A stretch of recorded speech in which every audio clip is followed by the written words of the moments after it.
ہیں اور پھر ایک رسمن گانے بجانے بھی کر کے ہم برائیوں میں اضافہ کرتے ہیں، پھر کہیں جا کر ہمارے گھر برباد ہونے لگتے ہیں، ہمارے گھر کا امن و سکون ختم ہو جاتا ہے۔ لڑکی گناہ کرتی ہے، لڑکی کے باپ گناہ کرتے ہیں، پھر اس کے لیے صحیح رشتے کا انتخاب جب نہیں ہوتا ہے تو لوگ کہتے ہیں ہمارے قسمت میں یہ کون سا دن دیکھنا تھا، کس لڑکی کا رشتہ پوچھتے پوچھتے پریشان ہو گیا مگر کوئی رشتہ مجھے نہیں ملا ہے۔ یاد رکھیے گا، اللہ آپ گناہ کرتے ہیں تو اللہ کا عذاب صرف یہ نہیں کہ آپ کا ہاتھ ٹوٹ جائے تو اللہ کا عذاب ہے، آپ کا پاؤں ٹوٹ جائے تو اللہ کا عذاب ہے، آپ بہت بڑی پریشانی میں مبتلا ہو جائے تو اللہ کا عذاب ہے۔ اللہ کا عذاب اس شکل میں بھی ہے کہ آپ مسلمان ہو کر بھی آپ کے دل میں اللہ کا ڈر نہیں ہے تو اللہ کا عذاب آپ پہ ہو رہا ہے۔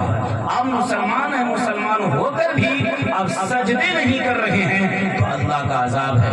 آپ مسلمان ہو کر بھی آپ اپنی بیوی کو نماز نہیں پڑھوا پا رہے ہیں، اپنی بیٹیوں کو نماز نہیں پڑھوا پا رہے ہیں، آپ کی بیٹی نماز نہیں پڑھ رہی ہے، آپ کے بچے نماز نہیں پڑھ رہے ہیں اور اس کے نہ پڑھنے کی وجہ سے آپ کا گھر بے برکتی کا سبب بنا ہوا ہے، یعنی بیٹی نماز نہ پڑھے برکت نہیں ہو رہی ہے، پھر بابا کو بلا کر 10,000 روپے دے کر پھر بندش کروا کر پھر آپ نے پیسے کو لٹا دیا، پھر بھی یہ نہیں ہو رہا ہے کہ ہم نماز پڑھیں۔ کسی کتاب میں، کسی قرآن میں، کوئی بھی کتاب میں یہ نہیں لکھا ہوا ہے کہ تم بندش کروا لو تمہارے گھر میں برکت چالو ہو جائے گی۔ ہاں یہ قرآن میں ضرور لکھا ہوا ہے، فَإِذَا قُضِيَتِ الصَّلَاةُ فَانتَشِرُوا فِي الْأَرْضِ، پہلے نماز پڑھی جائے، فَانتَشِرُوا فِي الْأَرْضِ، پھر زمین میں پھیل جاؤ، وَابْتَغُوا مِن فَضْلِ اللَّهِ، اللہ کا فضل تلاش کرنے کے لیے۔ میں بندش کا مخالف نہیں، میں کیل کا مخالف نہیں، مگر میں اس چیز کا مخالف ضرور ہوں کہ بندش تو کر دیا گیا، پھر رات کے سناٹے میں دوسرے رات وہی بیوی فلم دیکھ رہی ہے، وہی بیٹی گانا گا رہی ہے، وہی آدمی بے نمازی ہے، نماز نہیں پڑھ رہا ہے، تو اللہ کی برکت کہاں سے نازل ہونے والی ہے؟ تعویذوں کا گنڈا بھی لگا لو گے پھر بھی برکت تمہارے گھر میں نہیں ہونے والی ہے جب تک تم نماز نہیں پڑھو گے۔ میرے خواجہ غریب نواز علیہ الرحمہ اپنے مریدین سے کہتے ہیں، اے میرے مریدین سنو، یعنی ایک مرتبہ حضور خواجہ غریب نواز ایک محلے سے گزر رہے تھے، وہاں کے لوگ وقت سے پہلے نماز کی تیاری کر لیتے تھے۔ وقت سے پہلے نماز کی تیاری کر لینا میں سمجھتا ہوں کہ حج سنت کو ادا کرنے کا سب سے بہتر طریقہ ہے۔ وقت سے پہلے نماز کی تیاری، یعنی اگر آپ 1 بجے، یعنی آپ یہ سمجھ لیجئے کہ 1:45 بجے یا 12:30 بجے نماز کا آغاز ہو رہا ہے، اب اس سے پہلے وضو کر لیے، تیار ہو گئے، مسجد میں چلے گئے، وقت جیسے ہی ہوگا تھوڑی دیر کے بعد مؤذن صاحب اذان دیں گے، مگر جب ہم مسجد جائیں گے قرآن کی تلاوت ضرور کریں گے۔ آج بھی میرے گاؤں میں ہربڑوا شریف میں ایک ماسٹر صلاح الدین صاحب ہیں، شاعر صاحب بیٹھے ہیں ماشاءاللہ، جو ان کے گھر پہ بالکل وہ جو کہہ دیجیے آپ درباری شاعر ہیں، نام کیا؟ ہاں شیخ القادری صاحب، جو بہت پرانے شاعر ہیں، یعنی ہم لوگ ان کی نعت کو سن سن کے یہاں تک پہنچ گئے ہیں۔ ماسٹر صلاح الدین صاحب کوئی عالم نہیں ہے، کوئی فاضل بھی نہیں ہے، مگر آج بھی 90 سال عمر ہو گئی ان کی، پار ہونے جا رہی ہے، 12 بجے وہ مسجد پہنچ جاتے ہیں، 12 بجے، یعنی ظہر کی نماز 1 بجے ہو رہی ہے، آواز کو کم کیجیے تھوڑی سی، 12 بجے پہنچتے ہیں اور نماز کی تیاری کر کے اذان کا انتظار کرنے لگتے، اس سے پہلے قرآن کی تلاوت کرتے ہیں۔ مولانا نہیں ہے مگر ایک ماسٹر ہے، مگر مولانا سے وہ کم بھی نہیں ہے۔ آج کے مولانا جتنے بھی ہیں وہ پرانے ماسٹر 90 سال والے، آج کے مولانا سے کم بھی نہیں ہیں، یعنی تقویٰ میں، پرہیزگاری میں ان کا پوچھنا نہیں۔ حضرت خواجہ غریب نواز وہاں سے گزر رہے ہیں، وقت سے پہلے انہوں نے نماز کی تیاری کر لی۔ آپ نے پوچھا کہ وقت سے پہلے تم نے نماز کی تیاری کیوں کی؟ مریدین عرض کرتے، حضور میں نے نبی کی ایک حدیث پڑھی ہے، وَعَجِّلُوا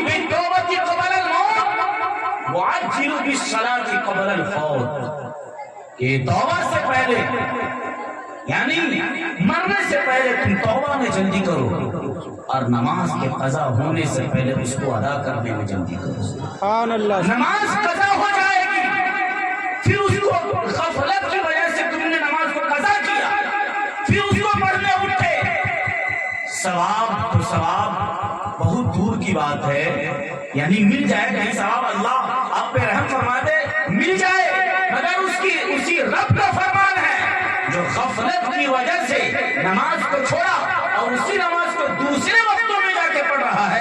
اللہ کا فرمان ہے فَوَيْلٌ لِّلْمُصَلِّينَ الَّذِينَ هُمْ عَنْ صَلَاتِهِمْ سَاهُونَ. خرابی ان نمازیوں کے لیے جو اپنی نماز سے بے خبر ہے، وقت گزار کر پڑھنے اٹھتے ہیں، اسے ویل میں داخل کیا جائے گا.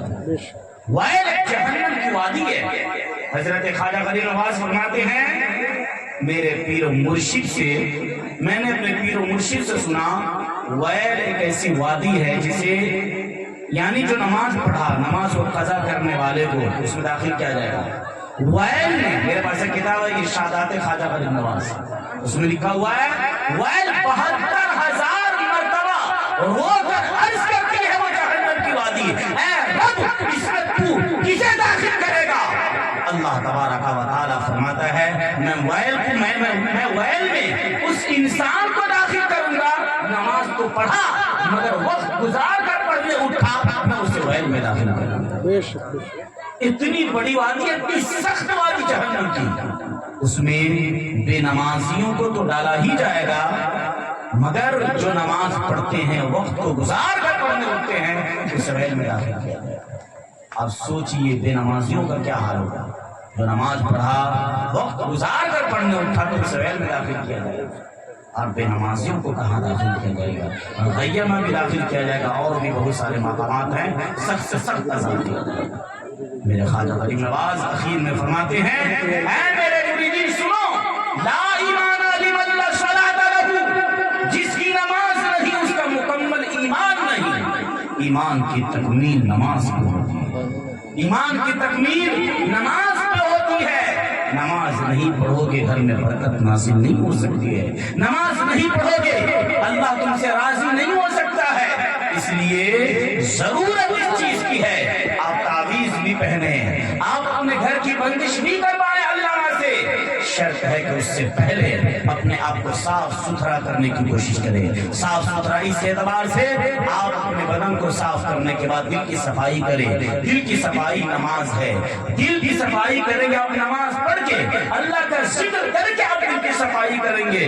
دل کی صفائی یہ نہیں ہم نے تعویذ کو لٹکا لیا، نماز پڑھے یا نہ پڑھے برکت تو ہونی ہے، مولانا صاحب نے دے دیا 500 مجھ سے لے لیے ہیں، 1000 مجھ سے لے لیے ہیں، گھر کی بندش ہو گئی ہے. کیا ضرورت ہے؟ شیطان گھر میں داخل نہیں ہوگا، شیطان میرے بال بچوں کو نہیں بہکائے گا. ایسا نہیں ہے، نماز لوگ پڑھنے جاتے ہیں تب بھی شیطان مسجد سے باہر کھڑے ہو کر وہ نمازیوں کو بہکا سکتا ہے، تو آپ اپنے گھر کی عورتوں کو کیسے نہیں بتا سکتا. اس لیے اپنے رب سے ڈریے. حضرت خواجہ غریب نواز علیہ الرحمہ اپنے مریدین سے یہ کیوں کہہ رہے ہیں کہ نماز ایمان، یعنی نماز یہ ایمان کی تکمیل ہے، یعنی آپ کا ایمان مکمل ہوگا نماز سے. میرے دوستو ضرورت اس چیز کی ہے، کہنے کا مقصد منشا یہ ہے اللہ کی ذات پہ ہم پہلے بھروسہ کریں، اللہ کی ذات پہ بھروسہ کرتے ہوئے ہم زندگی گزاریں، حرام و حلال میں حتی الامکان ہم کوشش کریں فرق پیدا کرنے کا. پھر کہیں جا کر میرا ایمان جب مکمل ہوگا، ایمان جب پختہ ہوگا تو اللہ برکتیں ہمارے گھر میں نازل فرمائے گا. حضرات محترم، حضرت فاطمہ زہرا رضی اللہ تعالی عنہ حضور صلی اللہ تعالی علیہ وسلم کی سب سے چہیتی اور لاڈلی بیٹی تھی. حضرت فاطمہ زہرا رضی اللہ تعالی عنہا سے نکاح کا پیغام نسائی شریف کی حدیث پاک ہے کہ حضرت ابو بکر صدیق نے بھی نکاح کا پیغام بھیجا، حضرت عمر فاروق اعظم رضی اللہ تعالی عنہ نے بھی نکاح کا پیغام بھیجا. ان دونوں صاحبان نے نکاح کا پیغام بھیجا مگر حضور نے اس نکاح کے پیغام کو قبول نہیں فرمایا. مگر جب حضرت علی کرم اللہ وجہ الکریم نے نکاح کا پیغام بھیجا تو حضور نے اسے قبول فرما لیا۔ اب ایسا نہیں ہے کہ حضور صلی اللہ علیہ وسلم نے ابو بکر کا نکاح کا پیغام قبول نہیں فرمایا تو ان کا درجہ ان سے کم ہے، اس سے حضرت علی سے۔ میں نے بخاری مسلم شریف میں پڑھا، جب میں اندروا میں 5 روزہ محرم پہ تقریر بول رہا تھا تو رسالت پہ بھی بولنے کا موقع ملا۔ میں نے اس میں پڑھا ایک حدیث، بخاری کی حدیث ہے کہ حضرت حضور صلی اللہ تعالی علیہ وسلم کے مرض نے شدت پکڑا، یعنی آپ کے مرض میں کافی شدت ہو گئی، مرض بڑھ گیا، تکلیف زیادہ ہونے لگی، لاغر و کمزور ہو گئے۔ تو حضور صلی اللہ علیہ وسلم نے حضرت عائشہ سے کہا کہ اے عائشہ، ابو بکر مرو ابا بکر فلیصلی بالناس، ابو بکر سے کہو وہ لوگوں کو نماز پڑھائے۔ ابو بکر صدیق رضی اللہ تعالی عنہ نے پتہ یہ چلا کہ حضرت ابو بکر صدیق چاہے امامت میں ہو یا خلافت میں ہو، حضرت عثمان سے بھی افضل ہیں، حضرت علی سے بھی افضل ہیں، حضرت عمر سے بھی افضل ہیں۔ مگر حضور نے ان دونوں صاحبان کے نعرے رسالت علماء اہل سنت سرکار کی آمد بستی بریا بریا، اس محبت نعرے تکبیر نعرے رسالت ماشاء اللہ۔ حضرت ابو بکر صدیق اور حضرت عمر کی نیکیاں کے بارے میں بتاؤں تو بہت لمبی تقریر ہو جائے گی، میں اس طرف نہ جا کے میں بتاؤں آپ کو۔ حضرت ابو بکر صدیق اور حضرت عمر رضی اللہ تعالی عنہ، ان دونوں صاحبان کے بنسبت حضرت علی کے نکاح کے پیغام کو قبول اس لیے بھی کیا گیا کہ ان دونوں سے زیادہ جوان تھے۔ سبحان اللہ۔ جو حضور صلی اللہ علیہ وسلم نے کہا جب حضرت فاطمہ کا ہو گیا اور حضرت فاطمہ جب نئے گھر میں چلی گئی تو حضور صلی اللہ علیہ وسلم اپنے بیٹی کے گھر تشریف لے جاتے ہیں اور تشریف آج بہت سارے باپ یہ سمجھتے ہیں کہ بیٹی کے گھر پہ چہاروں میں کباب کھائے جائے، مگر نئے گھر میں بیٹی گئی، جب شادی ہوئی تو حضرت فاطمہ حضرت علی حضور کے گھر میں رہتے تھے۔ ایک صحابی رسول نے حضور کی محبت میں علی کو گھر دیا، جب گھر دیا تو حضرت فاطمہ اور حضرت علی وہاں تشریف لے گئے، اور جب حضرت فاطمہ تشریف لے گئی تو حضور وہاں تشریف لے گئے اور بیٹی کے دروازے پہ کھڑے ہو کر اجازت طلب کر رہے ہیں۔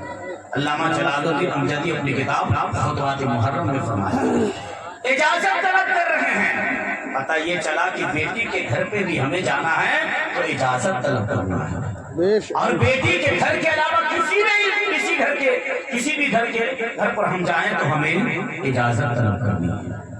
اور آپ کو میں بتا دوں، آج کسی کے بھی گھر جائیے تو گھر پہ جانے اور آنے کے 3 سلام ہیں۔ آپ مسلمان ہیں تو آگاہ کرنے کے لیے، متنبہ کرنے کے لیے بھی آپ سلام پیش کیجیے، تاکہ لوگوں کو پتہ چلے کوئی ہمارا بھائی مسلمان آئے ہو، بے دھڑک ہو کر آپ کے سامنے میں بلا جھجک آپ سے باتیں آتی ہیں، دروازہ کھولنے میں بھی دقت ہو۔ السلام علیکم ورحمۃ اللہ وبرکاتہ۔ پھر جب وہ سامنے آ جائے تو نظر ملا کر دوسرا سلام پیش کیجیے، اور پھر جب آنے لگے تو تیسرا سلام پیش کیجیے۔ حضرت حضور صلی اللہ علیہ وسلم نے اجازت یعنی دروازہ کھلوائے، دروازہ حضرت فاطمہ کھولی تو حضور نے فرمایا اے فاطمہ ایک برتن میں پانی لائی۔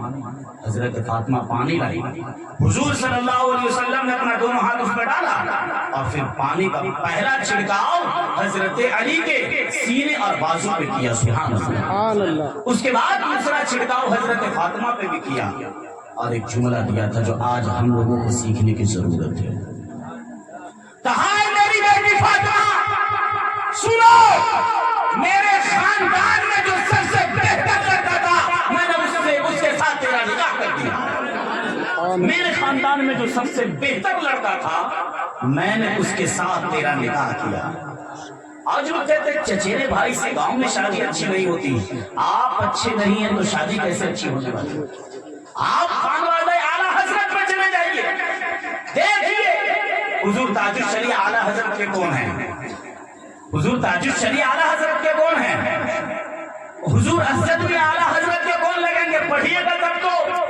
اعلیٰ حضرت گنگاتے, کبھی اعلیٰ حضرت کے بارے میں کسی مولانا کو کہا مولانا آج اعلیٰ حضرت کو تکلیف بولی, آج اعلیٰ حضرت کے داستان ہمیں سنائیے, مگر ہم سننے کو تیار نہیں.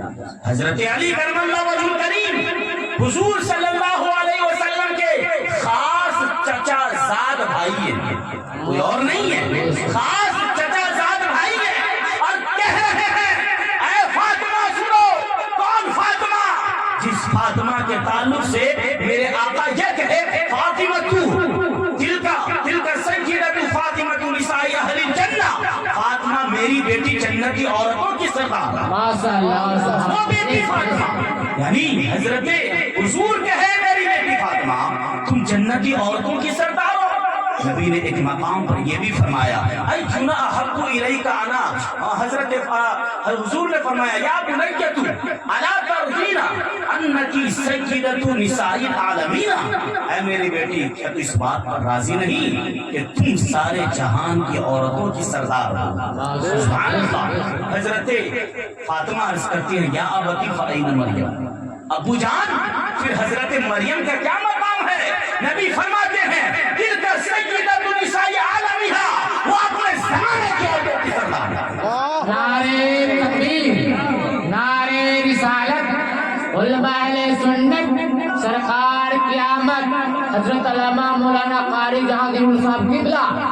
نعرے تکبیر. زمانے کی عورتوں کی سردار تھی, مگر چونکہ زمانے نہیں, صرف ماضی نہیں, حال نہیں, مستقبل نہیں, پاسٹ نہیں, برزخ نہیں, فیوچر نہیں, بلکہ ہر زمانے کی تم عورتوں کی سردار ہو, یہاں تک کہ جنت کی عورتوں کی بھی سردار. نبی اس بیٹی کا نکاح اس سے کرنے جا رہے ہیں اور کر دیے جس کے پاس کوئی مکان نہیں تھا, جس کے پاس کوئی مکان نہیں, کوئی ظاہری دولت نہیں, کوئی ظاہری ٹائلس والے گھر نہیں, اس سے کرنے جا رہے ہیں جس کے پاس کوئی مکان نہیں ہے. مگر نبی نے حضرت علی کا انتخاب اس لیے بھی کیا تھا, خوبیاں سب میں کبھی کبھی الگ الگ بھی ہوتی ہے. حضرت ابو بکر کا مقام سب سے بلند ہے, سب سے اونچا ہے ہر اعتبار سے, مگر نبی نے یہ بھی تو کہا تھا انا مدینۃ العلم وعلی بابها. نبی فرماتے ہیں میں علم کا شہر ہوں, علی اس کے دروازے ہیں. انا مدینۃ العلم, میں علم کا شہر ہوں, وعلی بابها, علی اس کے دروازے ہیں. علم کی اہمیت آپ کیا سمجھیں گے؟ پڑھیں گے تب تو سمجھیں گے. اللہ تبارک و تعالیٰ نے علم کی اہمیت علماء کی, علم کی اہمیت کی وجہ سے علماء افضل ہیں. صرف علم کی وجہ سے افضل ہے, نماز پڑھنے کی وجہ سے افضل نہیں ہے, روزہ رکھنے کی وجہ سے نہیں ہے, بلکہ علم کی وجہ سے افضل ہے. علم والے ہوئے تو ان کا روزہ بھی افضل ہو گیا, ان کی نماز بھی افضل ہو گئی, ان کا تقویٰ بھی افضل ہو گیا. علم کی وجہ سے. اللہ تبارک و تعالیٰ نے قرآن میں کہا الم تر ان اللہ انزل من السماء ماء. 22ویں پارے میں اللہ نے ارشاد فرمایا کیا تو نے نہ دیکھا بے شک ہم نے آسمان سے پانی کو نازل کیا. سبحان اللہ. فاخرجنا به ثمرات مختلفا الوانها, پھر ہم نے اس پانی سے مختلف رنگ کے پھلوں کو پیدا کیا. سبحان اللہ. سیب کا رنگ دیکھیے, رنگ بھی الگ ہے, مزہ بھی الگ ہے. کیلے کا رنگ دیکھیے, رنگ بھی الگ ہے, مزہ بھی الگ ہے. تربوز کا رنگ دیکھیے, رنگ بھی الگ ہے, مزہ بھی الگ ہے. نہ جانے پھلوں پہ غور کیجیے گا پتہ کیا چلے گا, رنگ بھی الگ ہے, مزہ بھی الگ ہے. یہ کرنے والی ذات کون ہے؟ صرف میرے رب کی ہے. آگے اللہ فرماتا ہے وَمِنَ الْجِبَالِ جُدَدٌ بِيضٌ وَحُمْرٌ مُخْتَلِفٌ أَلْوَانُهَا. ایسے ہی